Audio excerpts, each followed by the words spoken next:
China could face a rising wave of hostility in the wake of the coronavirus outbreak that could tip relations with the United States into confrontation. That's according to an internal Chinese report.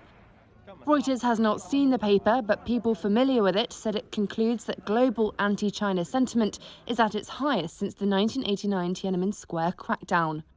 Reuters couldn't determine to what extent the stark assessment reflects positions held by China's state leaders, and to what extent, if at all, it would influence policy.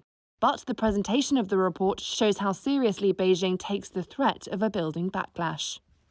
Relations between China and the US were fraught before the outbreak, with deepening mistrust and friction points from US allegations of unfair trade and technology practices to disputes over Hong Kong, Taiwan, and contested territories in the South China Sea.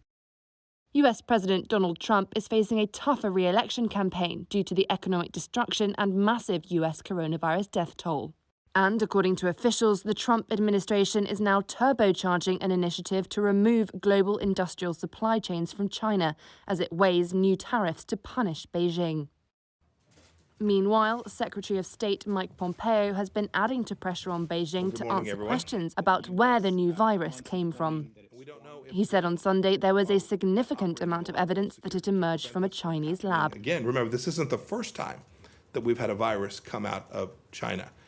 Reuters sources said the internal paper concluded that Washington views China's rise as an economic and national security threat and a challenge to Western democracies.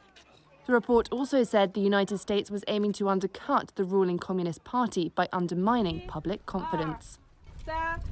A spokesman for the US National Security Council declined to comment, and the Office for the Chinese Foreign Ministry spokesperson said they had no relevant information regarding the report.